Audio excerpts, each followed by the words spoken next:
First off, it's a real honor to be here. I didn't know Governor Graham was going to be here, so it's nice to see you here.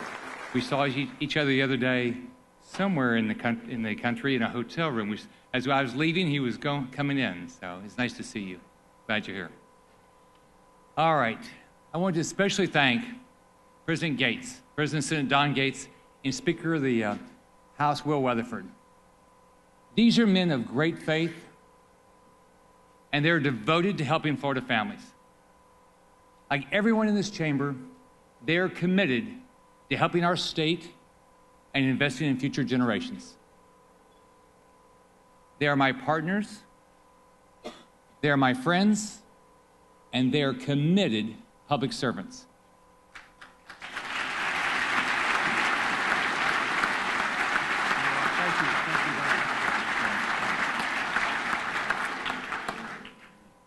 Lieutenant Governor Jennifer Carroll, thank you very much for all your tireless work each and every day. Thank you very much.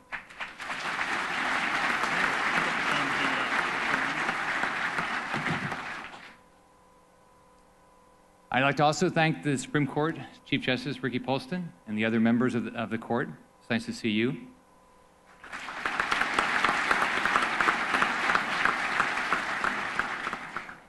Attorney General Pam Bondi, Agricultural Commissioner Adam Putnam, and CFO Jeff Atwater.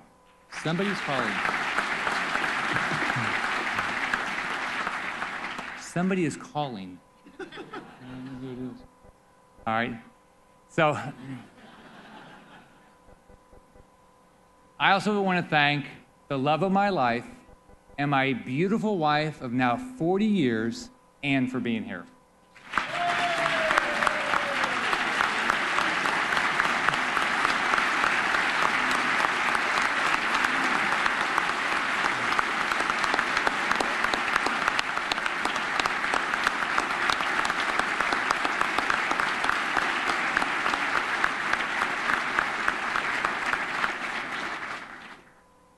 My daughters Allison and Jordan and my son-in-law Jeremy are also here today.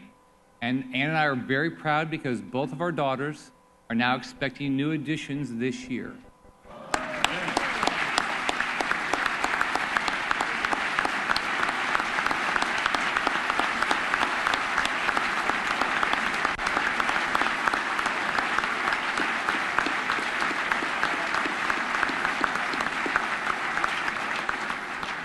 And for a repeat performance, my 15-month-old grandson is here, August, who's now falling asleep.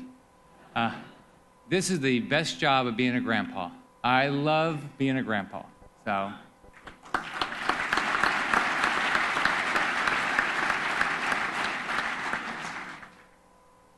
This is now the third time I've had the opportunity to address you to report on the state of the great state of Florida. And after 2 years of hard work, this update can be summed up in 2 words. It's working.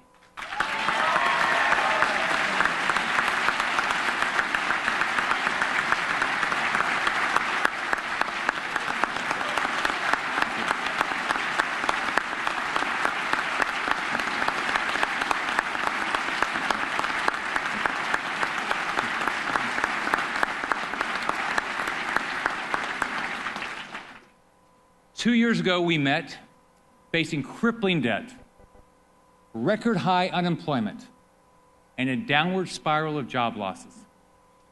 Today, because of the tireless work of the men and women in this room, our businesses are creating hundreds of thousands of jobs.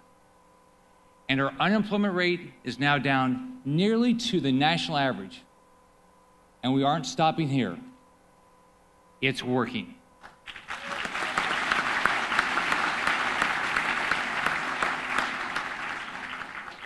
Two years ago, we knew we had been called here to make the difficult choices to help Florida families get back to work. Together, we faced those challenges head on. We cut taxes. We eliminated thousands of regulations on job creators. We paid down state debt for 2 years in a row. We invested in priorities like education. And now our economy is on the rebound. It's working.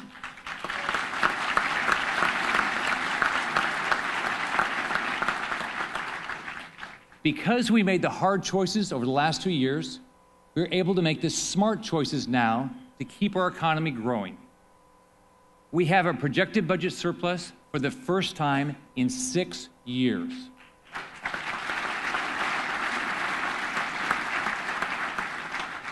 Our challenges are different in this budget, but the goal is absolutely the same. The goal is economic growth and job creation. This year, we have 2 priorities to keep our economy growing. First, remove the sales tax on manufacturing equipment. And second, invest in our teachers by providing them a well-deserved pay raise.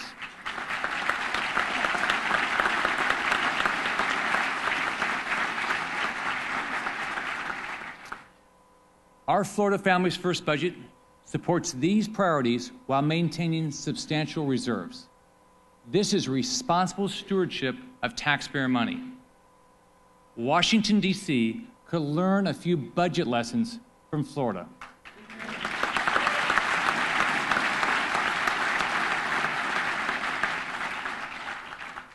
The contrast between our state and the nation's capital is remarkable. Now is not the time to turn back to the legacy of taxing and borrowing that crippled the economy we inherited 2 years ago. We must stay the course for economic growth and job creation. When I ran for governor, as you all know, it was the first time I'd ever run for any elected office. I spent a career in business, not politics. I knew that our primary job was to move Florida's economy out of the red and into the black. We needed to cut spending, pay down debt, support job creators. What we needed to do then was simple, and in many ways remains the same today. Why we need to do it is even more clear and personal to me now more than ever. As many of you know, Ann and I both lost parents this last year. My mother, Esther, was one of the only constants in my life. Even after I moved away from home and joined the Navy, we communicated every week. We'd write letters and talk on the phone if we could, but we never let a week go by without being in touch. I am absolutely grateful for the lessons I learned from my parents' sacrifices. My mom was an incredible optimist. She was an encourager. She told us to dream big. My mom never went to college, but for her own children, getting an education, a great education, was not an option. Our education was so important to my mom, she didn't just talk about it, she showed up. My mom somehow made it to every one of my graduations, even when it meant she had to travel far away. I don't know how she found the money, but she came to freezing Chicago for my boot camp graduation and Dallas for law school graduation. My mom, the wife of a World War II veteran, had a simple formula for raising kids. We had to go to church a lot. Do well in school. Get a job. She taught us that in America, hard work plus sacrifice meant you could live any dream you wanted. You could make your American dream come true. The longer I live, the more I'm convinced that my mom was right, not just for our family, but for every family. Why are we so focused on creating jobs and improving education? Why do we put Florida Families First in our budget? Because every Florida family wants not just a dream, they want the opportunity to make sure their dreams can come true. Like my mom's formula, our formula this session is simple. We must invest in our education system, support our teachers, cut taxes to help create more jobs.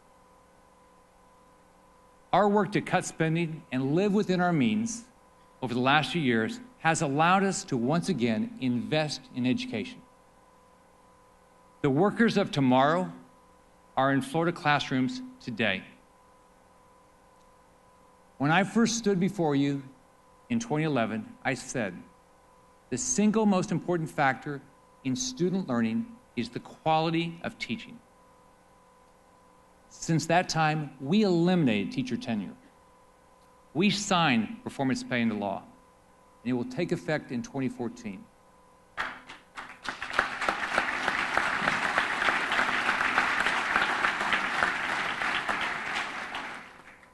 Florida's education system is making tremendous progress, due in large part to our great teachers and the work begun by Governor Bush and many in this legislature. Our students and teachers were recently ranked 6th for educational quality. Our 4th graders scored among the highest in the world on a recent reading evaluation. Accountability is working.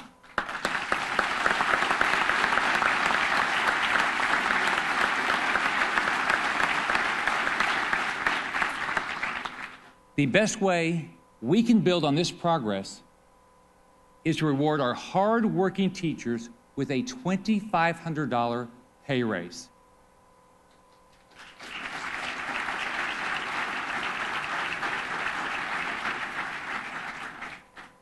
Some say they are afraid raises to all teachers may mean that a teacher doing a bad job gets rewarded. But thanks to our work, we are now in a better position than ever before to reward good teachers and move bad teachers out of the classroom. We don't want a war on teachers. We want a war on failure.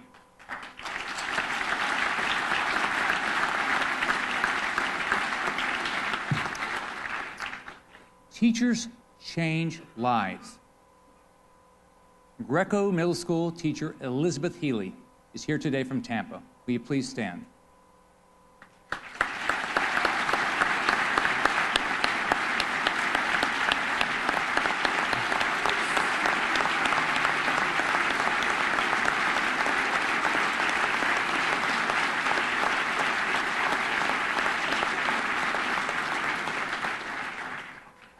Elizabeth began her career as an engineer, but she decided she wanted to share her passion for science by teaching it.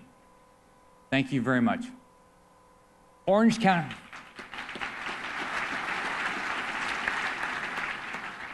Orange County School District Superintendent Barbara Jenkins is also here. Barbara, will you please stand?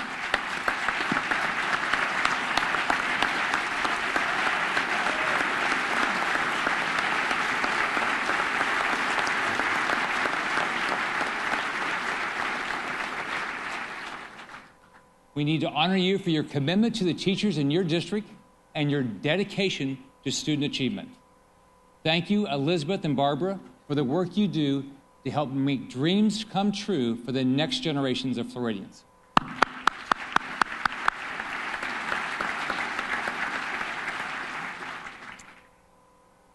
I'd like all of you to stop and think for a second.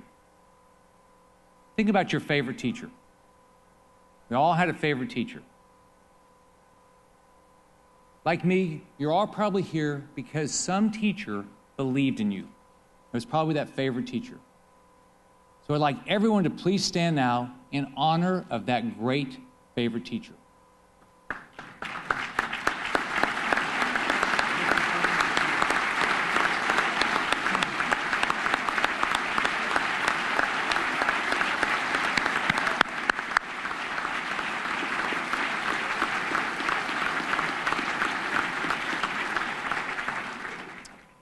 In total, our budget increases K-12 education funding by more than $1.2 billion.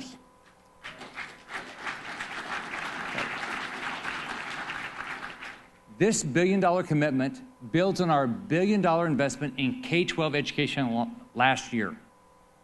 Our total education investment of $10.7 billion in state funding for K-12 this year is the highest state funding level in Florida history.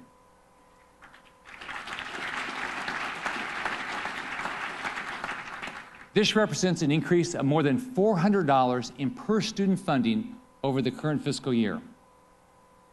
I'm asking for your help to make this historic commitment to education funding a reality for Florida families. Getting a great education helps dreams come true. And those dreams are almost always jobs.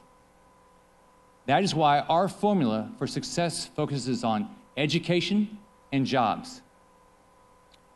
2 years ago, Florida was losing jobs, and many Florida families were losing their dreams. In the 4 years before I took office, Florida lost more than 825,000 jobs. Unemployment more than tripled, from 3.5 to 11.1 over those 4 years. State debt increased over those 4 years by $5.2 billion. Our housing market had collapsed. Our economy was off track. Florida families were hurting. The short-sighted policies of borrowing on our future had led to disaster. Together, we fought to cut spending, cut taxes, and pay down debt. Our unemployment rate has now dropped by more than 3 percentage points from 2 years ago, the second biggest drop in the country.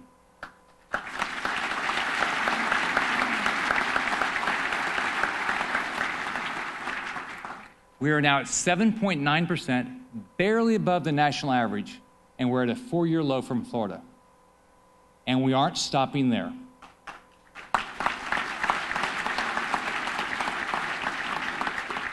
We have cut state debt by $2 billion, housing starts are up, and consumer confidence is rebounding.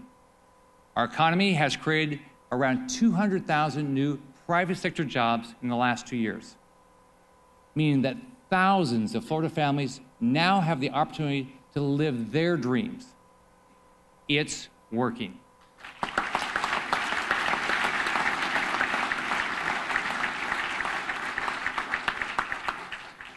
We came into office saying we wanted to create an environment that would encourage businesses to add 700,000 jobs over 7 years. When I took office 2 years ago, the debate was about whether or not that was even possible. Now there's a debate about how to count all the jobs being created and who should get credit for it. Maybe it's because I'm not a politician, but I think this is a great debate to have. It celebrates the fact their economy is once again creating jobs.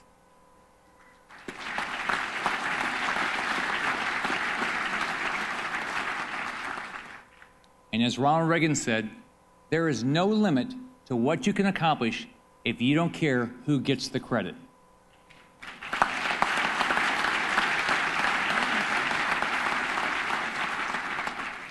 As long as even one Florida family needs a job, our work is not done. That's why we are committed to removing the sales tax on manufacturing equipment. Florida is one of only a few states with this tax, and we lag behind the nation in per capita manufacturing jobs. We need to level the playing field to compete for manufacturing jobs. There's some great Florida manufacturing leaders here with us today. We are honored to have Wes Bush, Chairman and CEO of Northrop Grumman here. Less than 24 hours ago, his company made a major announcement that they will be adding more than 1,000 new jobs in Florida.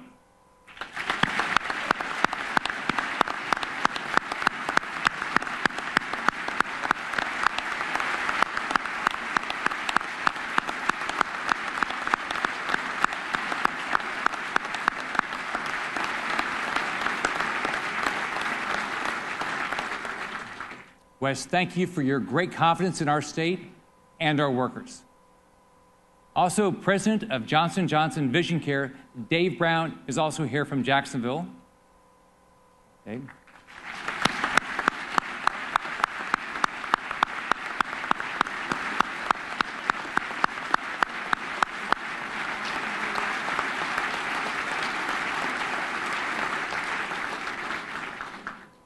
And Goya Foods President Frank Unaway is here from Miami.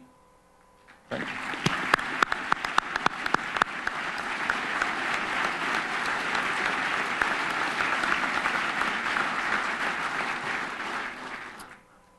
manufacturing has a major impact on our economy. Every manufacturing job supports 2 to 3 other jobs in our state. Companies like Northrop Grumman, Johnson & Johnson, and Goya show how manufacturing businesses, combined with Florida's great location and 15 seaports, means more jobs for Florida families. Bill Johnson, Director of the Port of Miami and Chairman of the Florida Ports Council, is also here. When the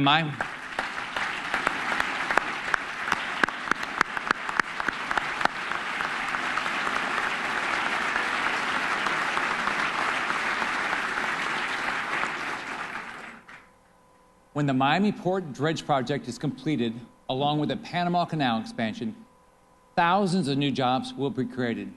So Wes, Dave, Frank, and Bill, thank you very much for your commitment to building jobs in the great state of Florida. Thank you very much.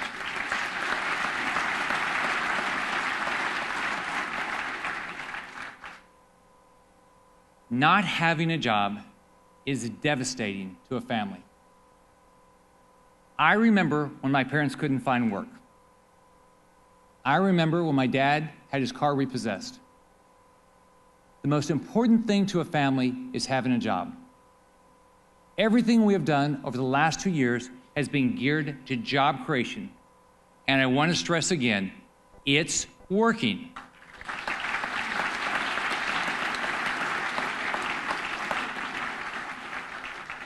This year, we are also proposing that we continue to roll back the business tax exemption by exempting 2,000 more small businesses from having to pay the business tax.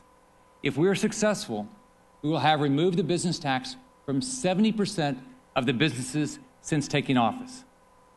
I am committed to getting rid of this tax entirely. It will mean more jobs for Florida families.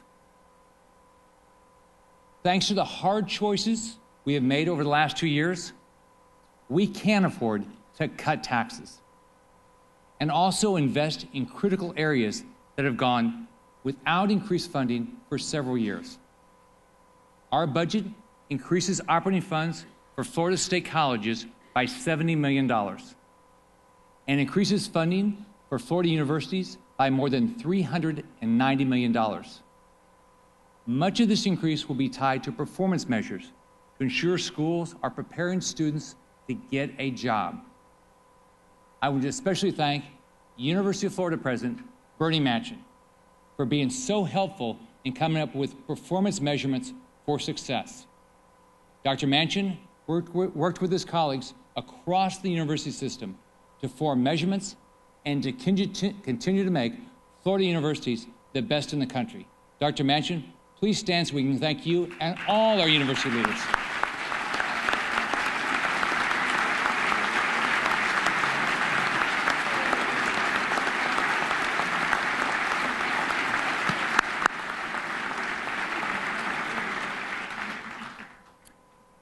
I also want to thank Randy Hanna, Chancellor of the Florida State Colleges, for working to make college more affordable. I want to thank Randy for his role in enlisting all 23 state colleges offering 4-year degree programs in our $10,000 degree challenge to graduate students in high-demand job fields at a low cost.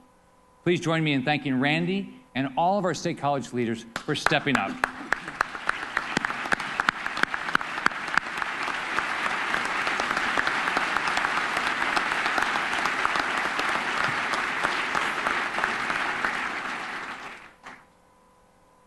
For the first time in 8 years, our budget also increases funding for persons with disabilities by $36 million to help more disabled people receive community-based services and $2.5 million for job training.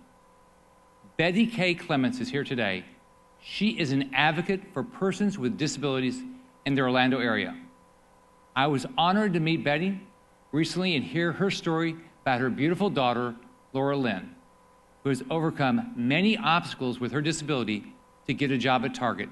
Betty Kay, please stand so we can thank you for sharing your victory.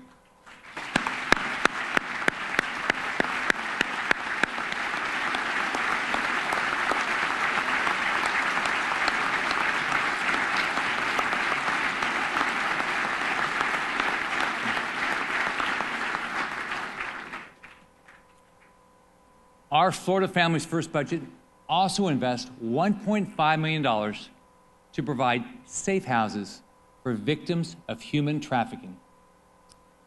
Ann and I had the privilege of meeting Allison Good in Miami last month. Allison was first trafficked when she was 5 years old. She eventually came to Florida, where she continued to be a victim of trafficking into her early 20s. Today, Allison is a warrior in the battle to end this horrific crime. Allison could not be here today, but we are grateful for the God-given bravery she has to share her story and give a voice to the millions of victims who suffer in silence. Please join me in a round of applause to thank Allison and all of those working to raise awareness against this evil and stop this crime from claiming even one more victim.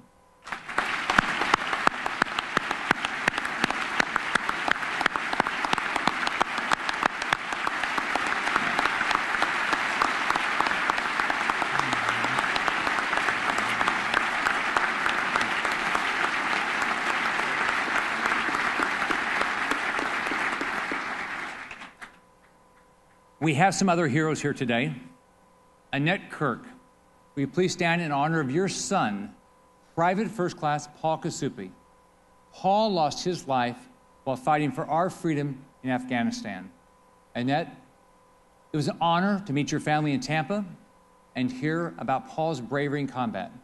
Please join me in thanking Annette and every military family for their sacrifice.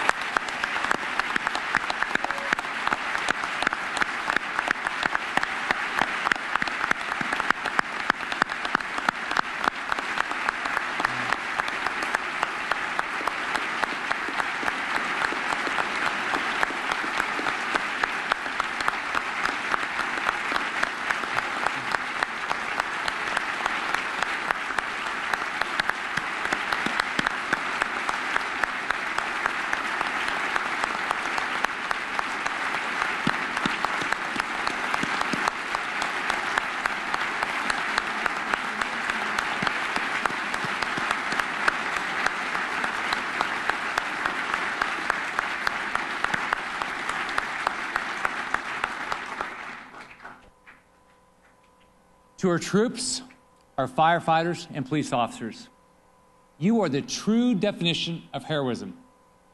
St. Lucie County Sheriff Sergeant Gary Morales, whose life was taken tragically just last week, was a profile of courage.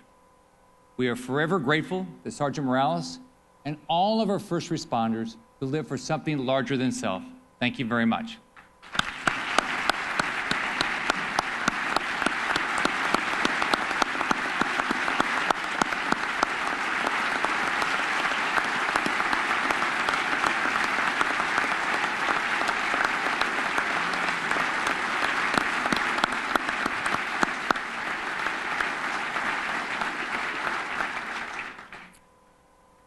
I also want to recognize Representative Kerry Pigman from Highlands County, who will be deploying to Kuwait with the U.S. Army Reserve right after sessions ends.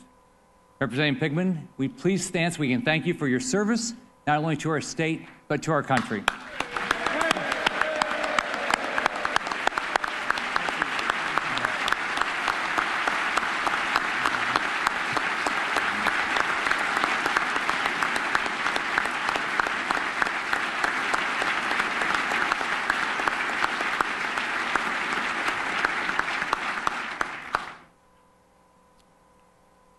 2 years ago, we began our hard work to get our state's economy back on track.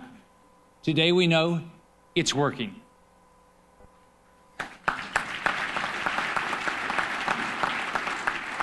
We could have chosen a different course. We could have continued to drive up taxes and borrowed to increase spending.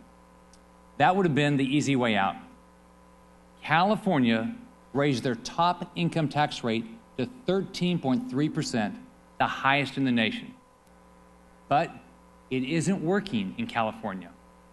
People are leaving their state, and they have the second highest unemployment rate in the country. More taxes and more spending aren't working in New York either.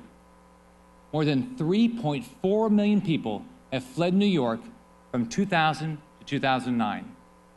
Florida was their #1 destination.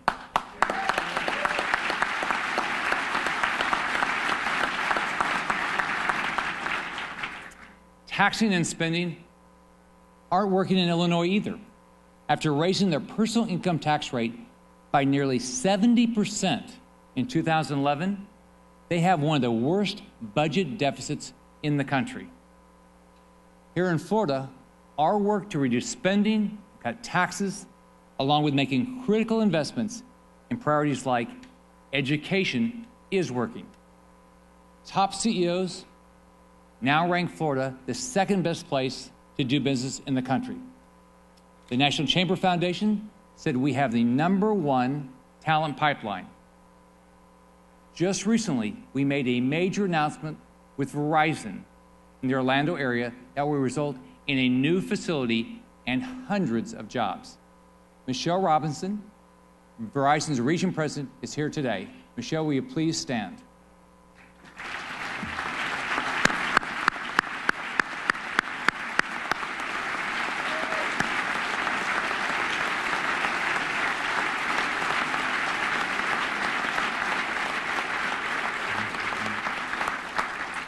Michelle, thank you for investing in Florida and helping create more opportunities for Florida families.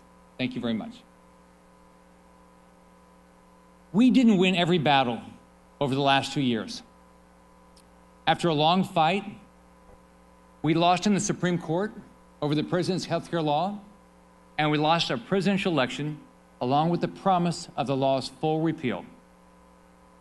Now our options are either having Floridians pay to fund this program in other states while denying health care to our citizens, or using federal funds to help some of the poorest in our state with the Medicaid program as we explore other health care improvements.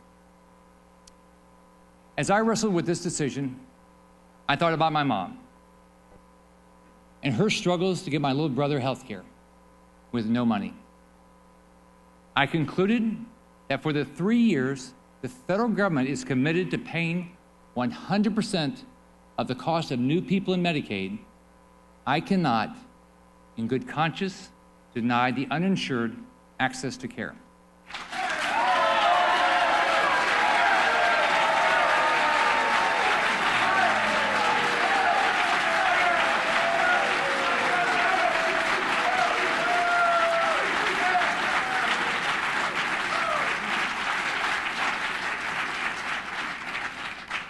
Of course, the best way for any family to access great health care is to have a great job.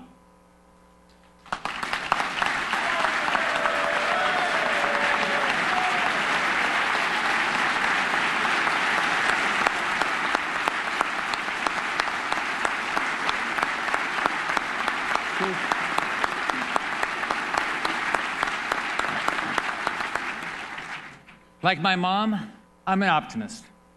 I believe in big dreams. I believe Florida will be the #1 place in the world for job creation. I believe Florida will be the #1 place in the world to get a great education, and the #1 place in the world where families can afford to live.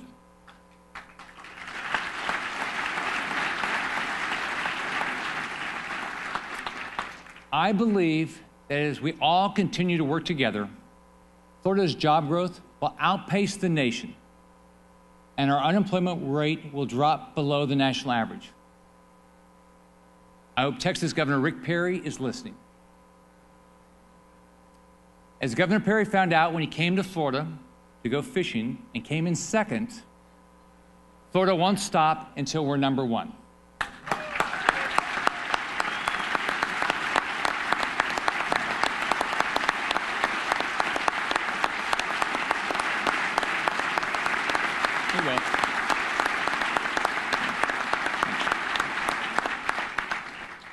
Florida will soon unseat Texas as the top job creator in the nation. And we also plan to beat them in how we brag about our state also. The hard work done over the last 2 years has set us up with a simple formula for success this year. We must remove the sales tax on manufacturers.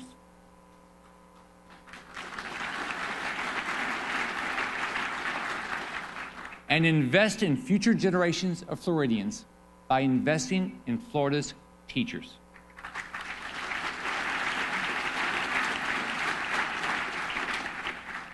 President Gates, Speaker Weatherford, senators and representatives, I look forward to joining with you as we all put Florida families first and send a message to the world that Florida is serious about job creation and it's working. Thank you very much. Thank you.